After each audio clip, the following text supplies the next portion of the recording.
요한복음 13장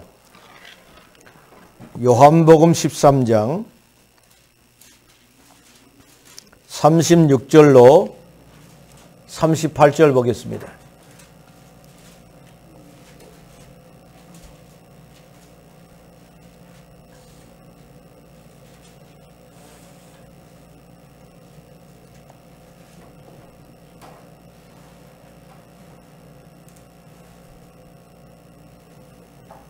요한복음 13장 36절로 38절까지입니다. 페이지수로는 172페이지입니다. 172페이지.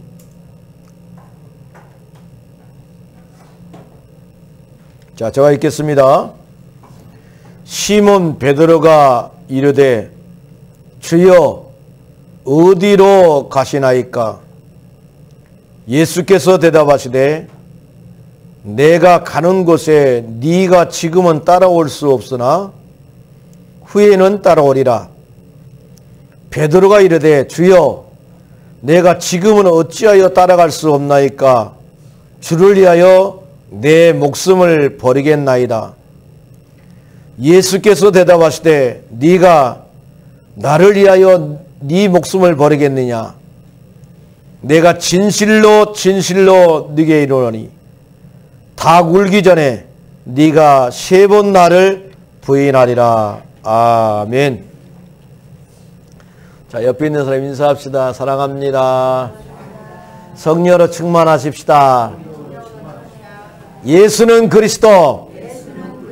난 하나님의 자녀. 문제 끝. 괜찮아요. 예, 괜찮습니다. 여러분들이 주인이 예수님이기 때문에 괜찮습니다.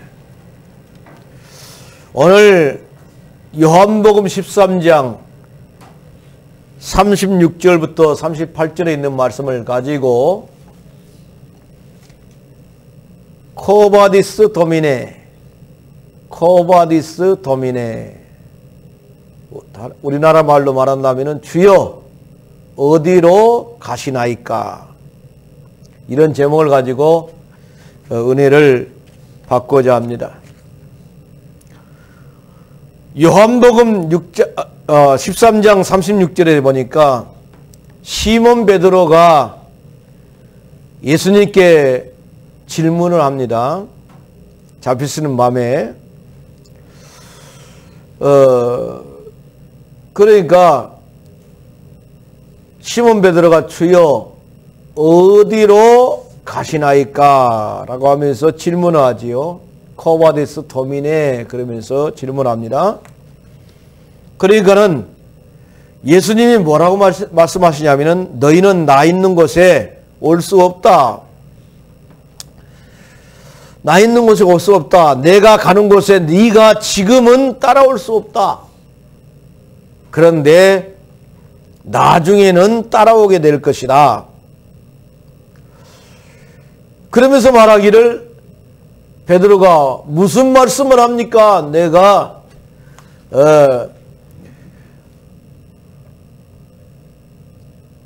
주를 위하여 내 목숨을 버리겠나이다. 베드로가 말하니까 예수님이 뭐라고 말씀하냐면은 네가 나를 위하여 네 목숨을 버리겠느냐?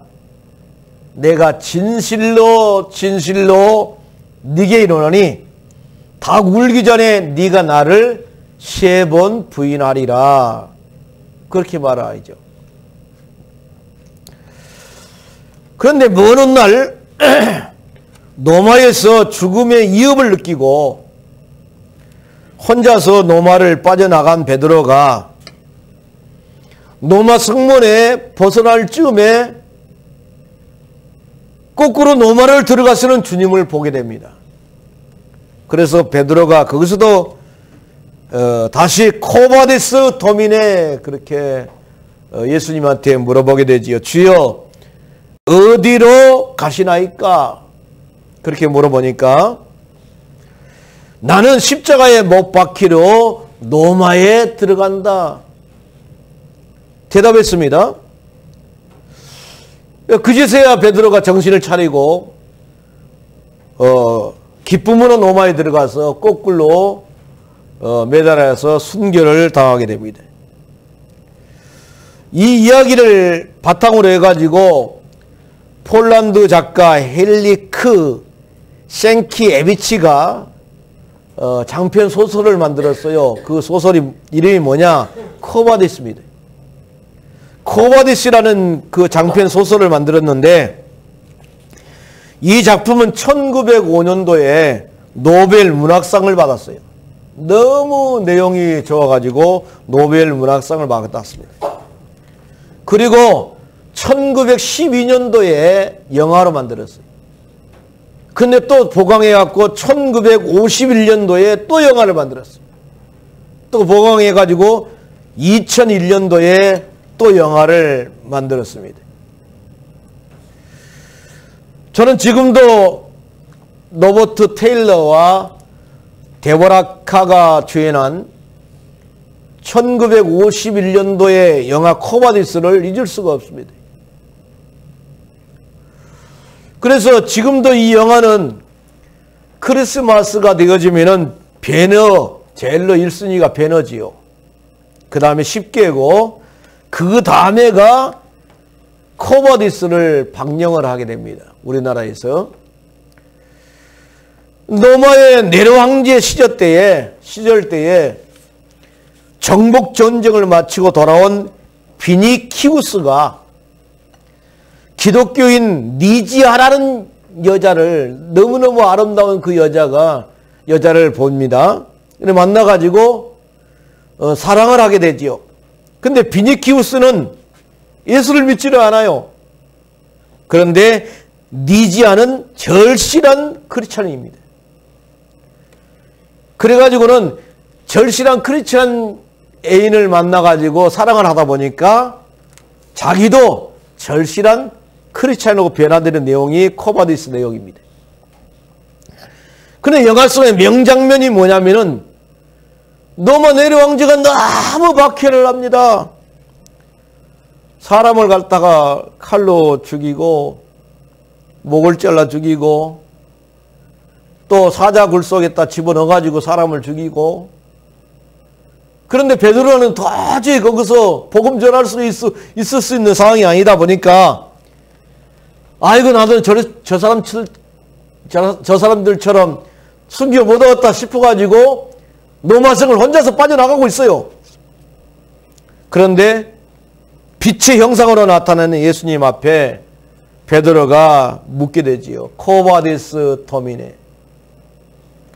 주여 어디로 가시나이까? 라고 물어보니까 예수님이 이렇게 대답하십니다. 네가 내 양을 버린다면 내가 다시 십자가에 매달리러 로마에 가겠다. 그렇게 말을 하지요. 그러니까는 베드로가 아니요, 주님이 가시면 안 됩니다. 내가 가겠습니다. 그래갖고 들어가서 거꾸로 매달을 해가지고 순교를 하게 되지요. 거기서 코바디스 도민의 베드로가 질문을 했는데 주님 어디로 가시는지를 몰라서 묻는 말이 아니라 주님이 어디로 가시는지를 알았기 때문에 꼭 그 길로 가야 되겠습니까? 라는 물음이라고 볼 수 있습니다. 십자가에 이미 예수님이 죽으셨는데, 우리를 위해서 죽으셨는데 또 죽으러 가야만 됩니까? 이런 말입니다.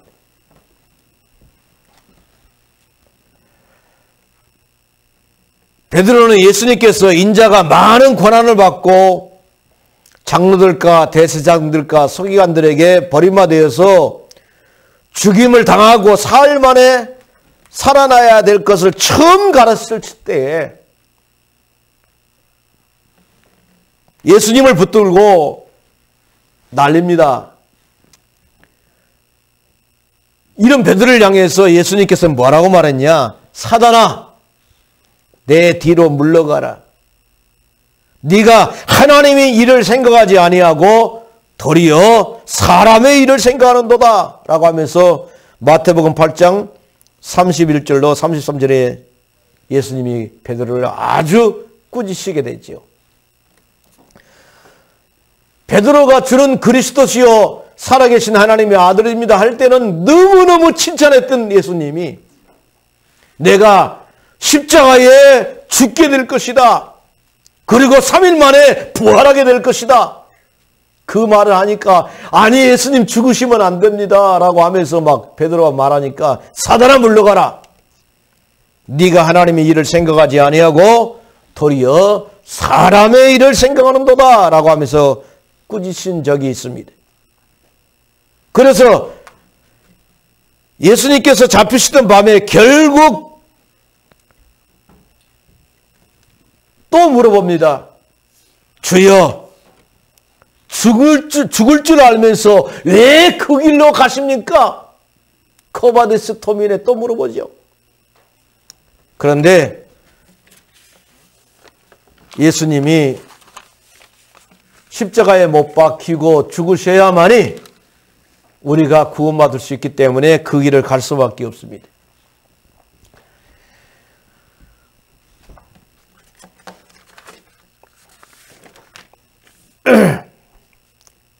닉 페이지라는 사람이 책을 썼어요.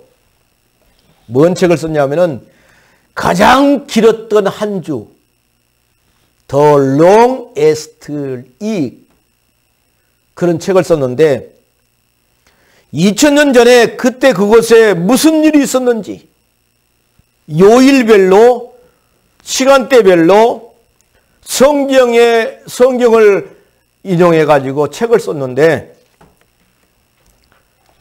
아주 가장 길었던 한 주라는 그 책을 썼어요.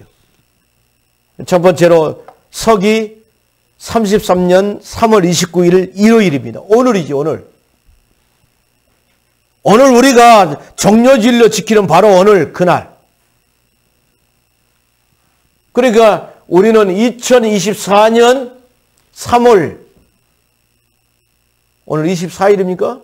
24일 그날이 우리는 정료주일로 지금 하고 있는데 2000년 전에는 서기 33년 3월 29일 날이 일요일이었죠. 주일이었습니다. 그런데 그날 우리가 정료진료 지키고 있는 그날 예수님은 예루살렘 동쪽에 있는 베다니에서 감람산 등성이를 넘어가지고 기드론 골짜기를 거쳐서 예루살렘에 입성을 했어요. 한 번도 사람을 태워본 적이 없는 어린 나귀 새끼를 타고 예루살렘에 입성을 했습니다. 모습이 너무 우스꽝스럽습니다. 마치 큰 어른이 세발 자전거를 타고 온 것처럼 보입니다.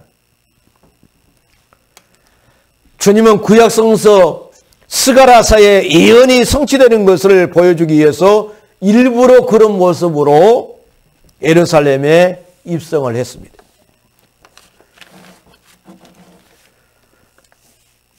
그랬는데 입성을 했어요. 그러니까 이스라엘 백성들이 막 호산나 찬양하리로다. 그러면서 너무 예수님을 반겼지요. 감람나무 잎사귀를 흔들리면서 말이죠. 그런데 두 번째로 서기 33년 3월 30일 월요일 날 내일이죠, 내일. 입성하신 다음 날 예수님 느닷없이 한 무화과 나무 옆에 가는데 배가 고프다 하더니 무화과 나무가 입만 가득 차고 있으니까 보니까 마가복음 11장 12절로 14절에 보니까 아직 열매를 맺힐 시기가 아니라고 말했어요. 그런데 나무에 열매가 없다고 무화과나무를 저주로 예쁘는데 그 무화과나무가 죽어버리죠. 그러면서 말하기는 뭐라고 말하냐. 이제부터 영원토록 사람이 네게서 열매를 따먹지 못하리라 하시니 제자들이 듣더라 그랬어요. 그런데 이 무화과나무는 입만 무성한 무화과나무는 뭘 의미하냐면은 예루살렘 성전을 의미를 하고 있습니다. 예루살렘 성전은 고대 세계에서 아주 큰 건물 중에 하나입니다. 이 성전은 매년 로마 제국 전역에 사는 유대인들에게 성전세를 받습니다. 그리고 수천 명의 순례자들에게 날마다 희생제물을 판매합니다. 막대한 이윤을 그 성전에서 남깁니다. 뿐만 아니라 농산물의 10분의 1을 11조를 걷어들였습니다. 그러니까 이 성전은 단지 제사만을 위한 장소가 아니라 예루살렘의 경제의 핵심이었습니다. 엄청난 돈을 벌어들이는 기계가 바로 예루살렘 성전이었습니다. 헤롯이 46년 동안 지은 성전이었습니다. 시온에 따라 크게 기뻐할지어다. 예루살렘에 따라 즐거이 부를지어다. 보라, 네 왕이 네게 임하시나니 그는 공의로우시며 구원을 베푸시며 겸손하여 나귀 새끼를 타고 타시나니 나귀의 작은 것 곧 나귀 새끼니라.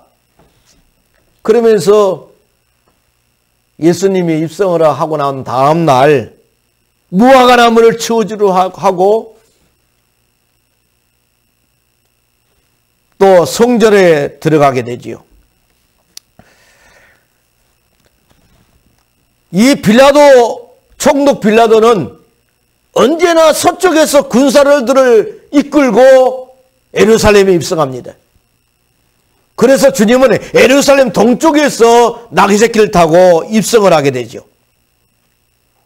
전쟁을 하는 메시아가 아니라 평화의 임금으로 스가랴의 예언을 성취하기 위해서 예루살렘으로 입성을 했습니다.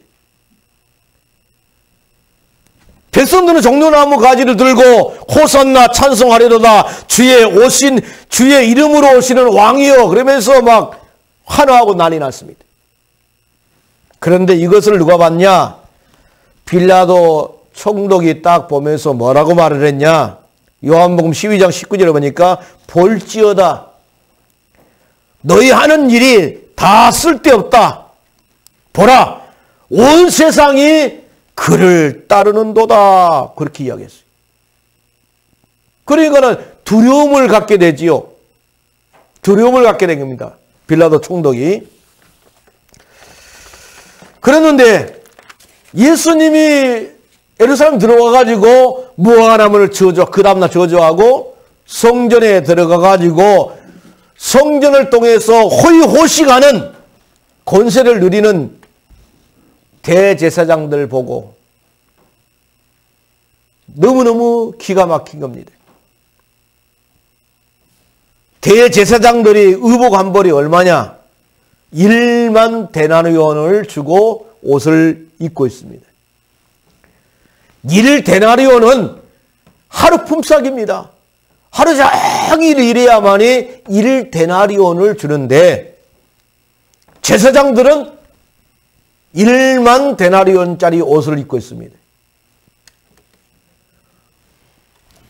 평범한 노동자가 약 27년간 하루도 쉬지 않고 돈을 벌어야만이 1만 데나리온을 벌 수 있습니다. 그래서 가난한 사람들이 성전에 들어가서 재물을 사가지고 예배 드리기가 너무 어렵습니다. 비둘기 한 마리에 얼마나 되겠습니까? 그런데 1데나리온씩 팝니다. 새끼양 한 마리에 4데나리온씩 팔고 수양 한 마리에 8데나리온 팔고 송아지 한 마리에 20데나리온. 근데 부자들은 큰 소를 삽니다. 100데나리온, 200데나리온 주고 사가지고 하나님 앞에 예배를 드립니다. 이런 모습을 누가 봤냐? 둘째 날 예수님이 본 겁니다. 그래가지고 노끈을 만들어요. 직접 예수님이. 노끈을 만들어가지고 양이나 소를 성전에서 다 내쫓아 쓰고 돈 바꾸는 사람의 돈을 쏟아버리고 상을 엎어버립니다. 요한복음 2장 15절에 보니까 예수님이 성전에 들어가가지고 그 큰 성전에 들어가가지고 모든 짐승들 다 쫓아내 불고 막 돈 바꾸는 사람들 상을 엎어버리고 막 이런 일이 벌어지게 됩니다. 그러면서 예수님이 뭐라고 말씀하시냐?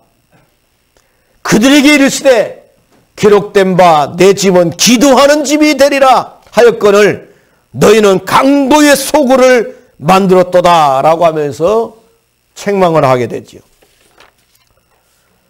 여기서 주님이 사용한 강도, 네스티스 이 말은 좀도둑이 아닙니다. 조직적이고 체계적으로 많은 도둑질을 하는 강탈자를 의미하고 있습니다. 돈 바꾸고 재물 파는 사람, 그런 사람이 누구냐? 하난의 가족, 가문의 사람들입니다. 하난의 가문 사람들인데 이 하난은 당시 실권자 안나스의 또 다른 이름입니다.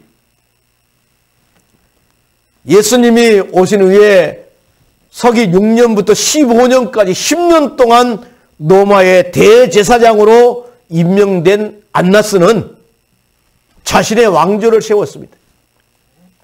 세워가지고 자기가 대제사장으로 물러난 다음에도 실권을 행사하기 위해서 자기의 아들들 5명과 사위들에게 대제사장직을 물려주면서 계속해서 성전에서 성전세 받고 비둘기 한 마리에 한 데나리온 팔고 막 이렇게 부자로 삶을 영위하고 있었습니다. 그런데 막내 아들 예수님을 처형한 장본이 누굽니까? 사위입니다. 사위가 예수님을 죽였고 막내 아들 아나누스는 나중에 예수님의 형제 야고보를 처형해 주겠어요.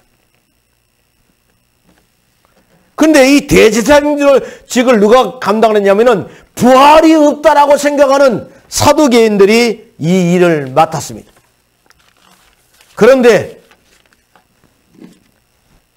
세 번째로 33년 3월 30일 날 화요일 날 이제 드디어 반격이 시작됩니다. 그들은 총공세를 하여서 예수님을 체포하기 위해서 예수님을 신뢰들을 무너뜨려야 된다라고 싶어가지고 여러 가지 계획을 세웁니다. 그래가지고 예수님께 와서 뭐라고 말하냐? 무슨 권위로 이런 일을 했느냐? 우리 집안 가문들이 성전세를 받고 재물을 팔고 돈을 바꿔주고 해가지고 그 우리만이 권세로 이걸 하고 있는데 무슨 권세로 무슨 권위로 성전에 들어가서 짐승을 다 내쫓아버리고 돈 바꾸는 사람 상을 엎어버리고 그랬냐? 그러면서 예수님 함께 다가오지요. 다른 말 하면 왜 우리의 자금줄을 네가 끊었냐 이 말이거든요. 그러면서 형제에게 세금을 바친 것이 옳으겠느냐? 로마에서 진영해 준 사람에게 세를 바쳐야지. 그러면서 예수님께 다가옵니다. 부활을 없다고 말하는 이 사두개인들이 또 예수님께 말하기를 형제가 2명인데 2명 다 아내가 한 사람이다. 형이 죽었기 때문에 그 죽은 또 아내가 아기를 못 낳으면 다시 또 동생하고 결혼해갖고 유대 풍속이 있습니다. 그런데 부활의 때에는 누구 아내가 되겠느냐? 예수님께 와서 물어보고 계명 중에 제일 가는 계명이 무엇이냐라고 하면서 예수님의 약점을 잡으려고 별별 계획을 다 세웁니다.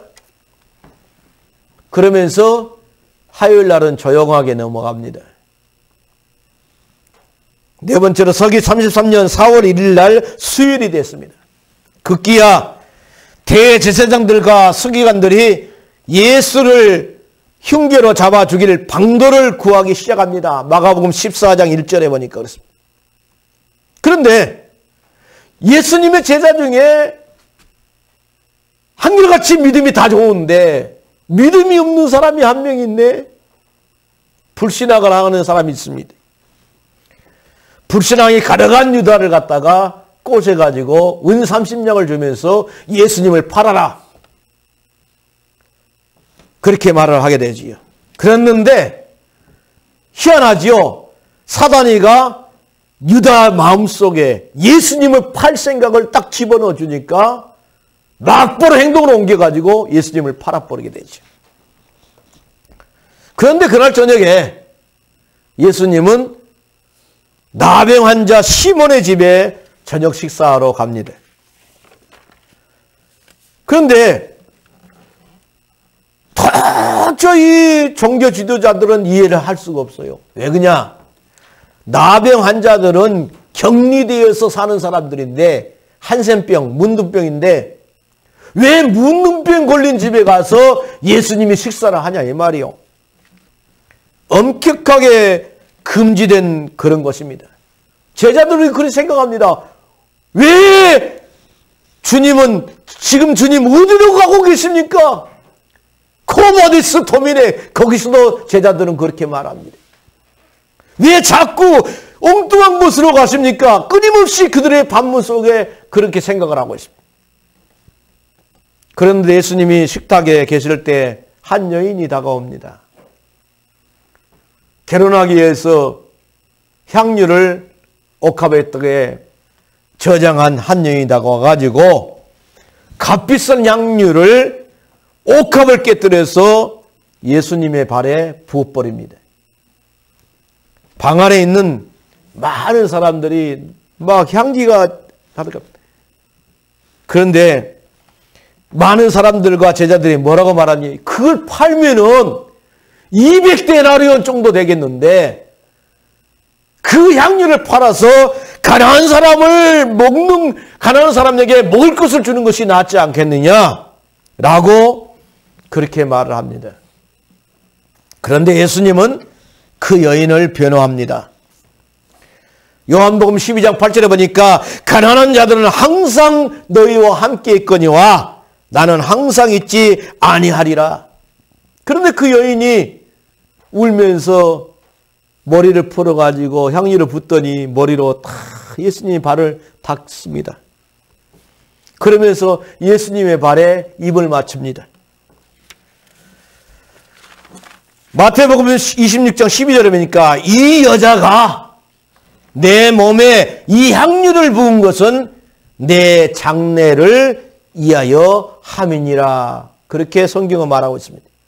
그러면서 마가복음 14장 9절에 보니까 어디서든지 복음이 전파되는 곳에는 이 여자가 행한 일도 말하여 그를 기억하리라. 그렇게 말을 했습니다.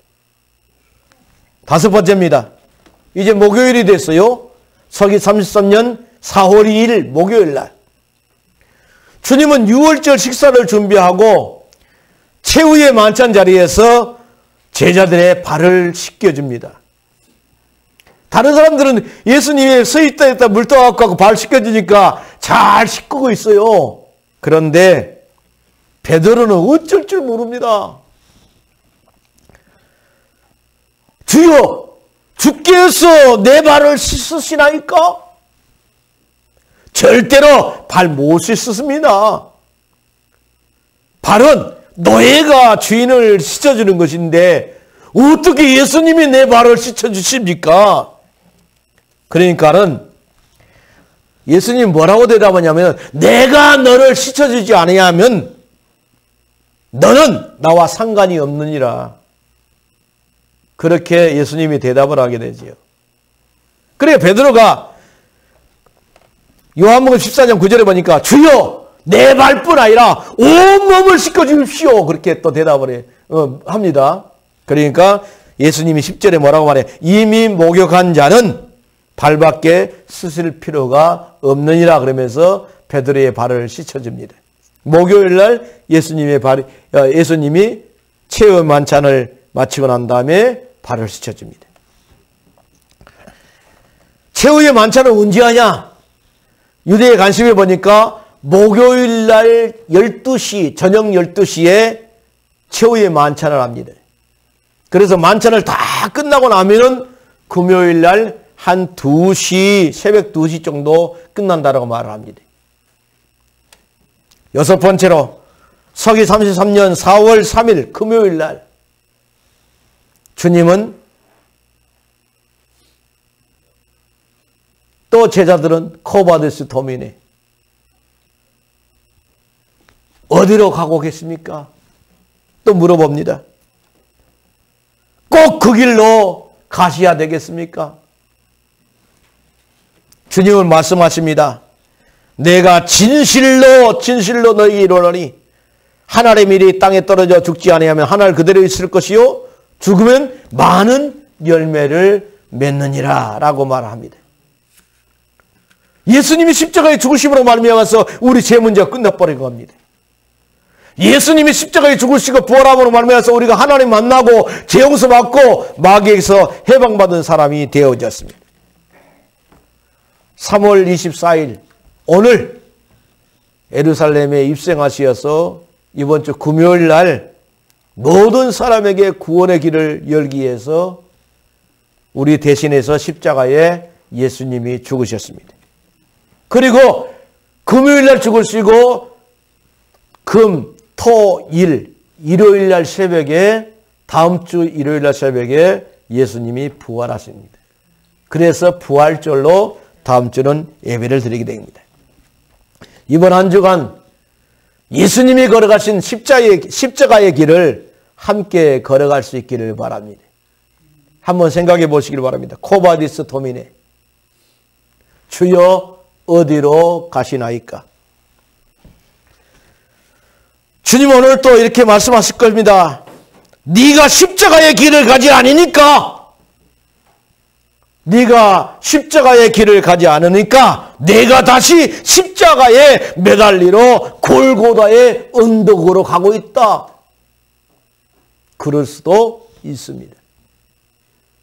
하나님 우리에게 맡겨준 사명 잘 감당할 수 있기를 주의 이름으로 축원을 드리겠습니다. 기도하겠습니다. 고마우신 하나님 아버지, 예수님이 2000년 전에 오늘 나귀 새끼를 타고 입성을 한 종로주일입니다.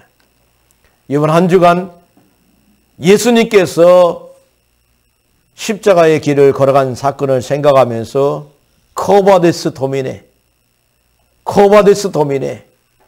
주여 어디로 가시나이까 이걸 늘 질문하면서 우리의 사명이 회복되어지는 복된 한 주간 될 수 있도록 성령으로 역사해 주옵소서. 예수님의 걸어가신 이름으로 기도드리옵나이다. 아멘.